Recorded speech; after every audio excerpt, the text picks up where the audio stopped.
En este video nos concentraremos en la descomposición vectorial. Estudiaremos el método que nos permite determinar las componentes rectangulares de un vector. Componentes rectangulares de un vector. Nosotros estamos acostumbrados a representar vectores a través de flechas, como podemos ver en la imagen, pero nosotros por lo general nunca estamos acostumbrados a ver los vectores dentro de un plano cartesiano. En este caso tenemos la flecha enmarcada en un sistema cartesiano. El vector está definido inicialmente a través de su magnitud y su dirección. Eso quiere decir que tenemos una flecha que tiene una longitud que representa la magnitud del vector y esa flecha apunta en cierta dirección. Eso es lo que nosotros hemos denominado representación gráfica del vector. Pero nosotros queremos pasar a hablar en otros términos. Es decir, en este momento nosotros definimos el vector en términos de su magnitud y su dirección, pero ahora lo que queremos hacer es pasar a hablar de los vectores en otros términos. Ese término de que nosotros vamos a hablar ahora se llaman componentes. Entonces, nosotros ahora introducimos el término de componente. Para ello, lo que nosotros inicialmente hacemos es tomar el vector y proyectar ese vector sobre los ejes. Al proyectar ese vector, nosotros nos damos cuenta que ese vector V que está en azul se puede reescribir como la suma de dos vectores que corresponden a las proyecciones del vector sobre cada uno de los ejes. Es decir, tengo una componente del vector sobre el eje X que corresponde a la proyección del vector sobre el eje X y una componente Y que corresponde a la proyección del vector sobre el eje Y. ¿Listo? Pero resulta que nosotros usualmente no escribimos las componentes del vector de esta manera, las escribimos de esta manera. Entonces cambiamos el discurso y pasamos de esta forma de describir los vectores en términos de una magnitud y una dirección a hablar en términos de dos componentes, una X y una Y. Esto considerando que estamos trabajando en un sistema cartesiano de dos dimensiones. Pero bueno, ¿y nosotros cómo podemos hacer para calcular esas componentes del vector? Entonces, para el cálculo de esas componentes del vector nosotros utilizamos la trigonometría. Entonces, si eliminamos todas las direcciones de la figura, es decir, si únicamente nos quedamos con las longitudes, la figura se convierte en un triángulo en el que la hipotenusa corresponde a la magnitud del vector. Tengo un ángulo θ, tengo un cateto, que en este caso es el cateto opuesto en relación al ángulo θ, y un cateto que es adyacente en relación al ángulo θ. ¿Listo? Y para calcular las componentes, pues lo que debo hacer es utilizar las razones trigonométricas correspondientes. Obviamente, en el caso de la componente X, al ser el cateto adyacente, este cateto debe estar relacionado con la razón trigonométrica coseno, mientras que la componente en Y, al ser el cateto opuesto respecto del ángulo θ, debe estar relacionado con la razón trigonométrica seno, tal y como podemos ver en estas fórmulas. Entonces podemos ver en estas ecuaciones que obtenemos los valores correspondientes a las componentes X y Y en términos de lo que nosotros llamamos la magnitud y la dirección del vector. Es decir, si yo conozco la magnitud y la dirección del vector, puedo obtener fácilmente las componentes del mismo. Y por ende, pues nosotros ahora ya podemos redefinir el vector a través de lo que nosotros llamamos las componentes cartesianas, ¿sí? Que son las componentes que podemos apreciar acá.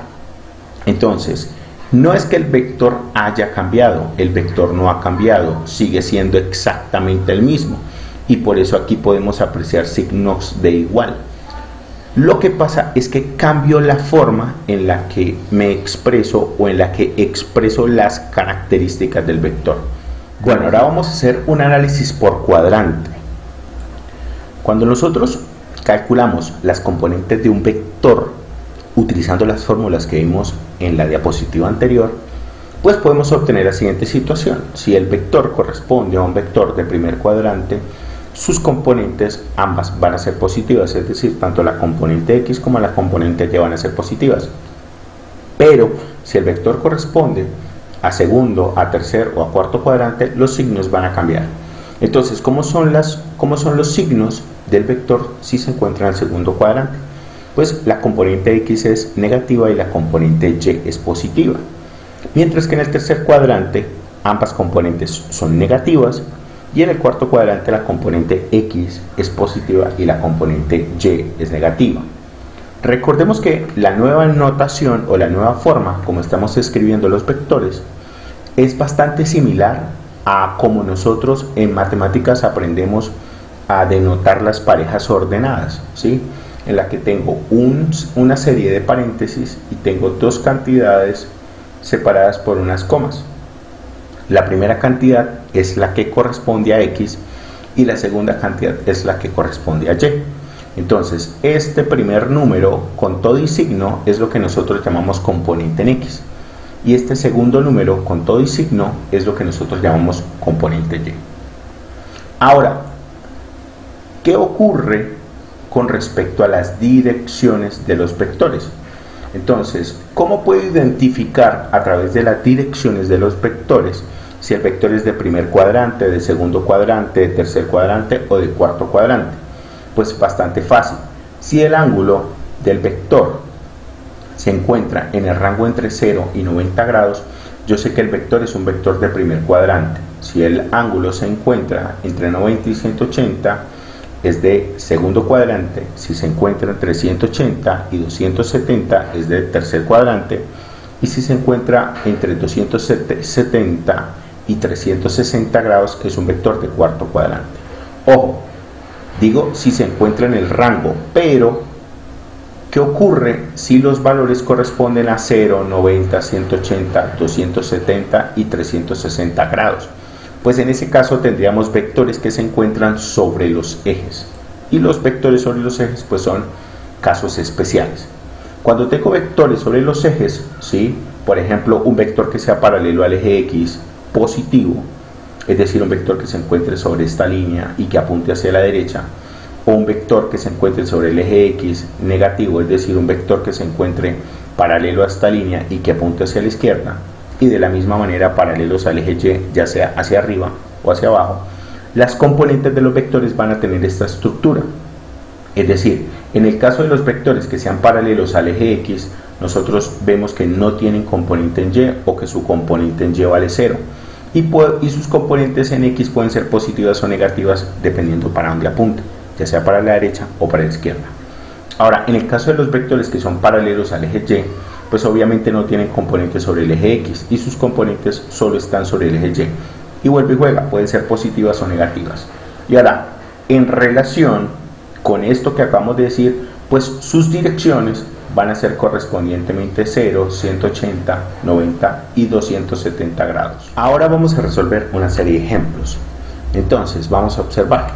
Dice, primero, obtener las componentes de los siguientes vectores. Entonces, vamos a ver una serie de vectores. Primer vector, vector A, que tiene 6 de magnitud y 120 grados. Entonces, en estos casos, lo único que tengo que hacer es tomar la fórmula y aplicarla de manera directa. Eso quiere decir que tengo que tomar la magnitud, que corresponde a 6, multiplicarla por el coseno del ángulo, que en este caso vale 120, ¿sí? Y efectuar la operación. Esto me permite obtener lo que nosotros llamamos la componente X. Y para obtener la componente Y, pues debo hacer exactamente lo mismo, que es 6 por el seno de 120. Al efectuar esas operaciones con la calculadora, pues obviamente obtengo automáticamente las componentes del vector. Ojo, mucho cuidado. Es importante que la calculadora se encuentre en modo DEC, ¿sí? Las calculadoras tienen unos modos para trabajar con ángulos. Puede estar en radianes o en degrees.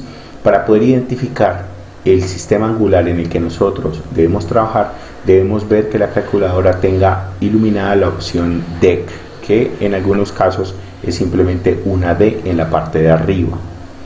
Segundo ejemplo, B igual a 8 en magnitud y 0 en dirección. Básicamente repetiré el mismo procedimiento, sustituir los valores 8 y 0 grados en la ecuación y efectuar las operaciones con la calculadora.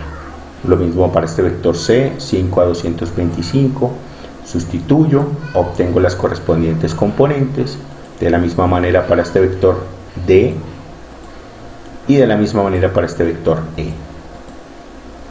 Y listo. Bueno, ahora como actividad complementaria observemos la representación gráfica de los vectores. Entonces tenemos el conjunto de vectores que nosotros representamos o que nosotros calculamos sus componentes en la diapositiva anterior, y ahora aquí los tenemos representados de manera gráfica. ¿Listo? Pero adicionalmente quiero que revisemos o que analicemos el comportamiento de las componentes. Entonces vamos a ver ese análisis de las componentes vector por vector. Entonces empecemos con el vector A. ¿Listo? Como podemos ver, el vector A, su componente X es negativa, ¿sí? Y este vector, que es el vector que representa la componente X, apunta hacia la izquierda, mientras que el vector que corresponde a la componente en Y es un vector que apunta hacia arriba, y como podemos ver, el signo de esa componente es positivo, y pues obviamente eso guarda una relación directa. Entonces recordemos que arriba es positivo, abajo es negativo, izquierda negativo, derecha positivo. Revisemos el vector B.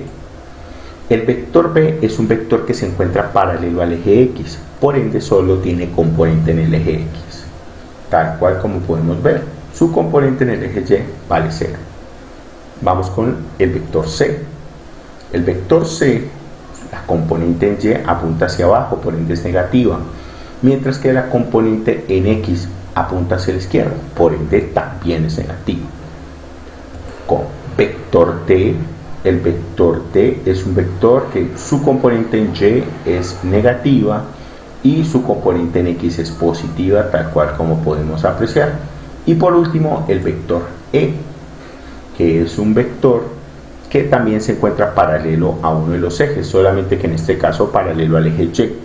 Y como apunta hacia abajo, su componente en Y obviamente es negativo. Ahora, debemos apreciar en este conjunto de vectores que la mayoría de los vectores, su extremo, es decir, la punta, no termina en un vértice de la cuadrícula. Estos casos de vectores en los cuales el extremo no se encuentra en un vértice de la cuadrícula, pues son particularmente difíciles para hacer trabajo de manera gráfica, ¿sí? Por esta razón es importante que nosotros utilicemos el método analítico para sumar este tipo de vectores. Cuando los vectores encajan perfectamente en la cuadrícula, el método gráfico es muy útil. Bueno, ahora vamos a revisar un segundo ejemplo.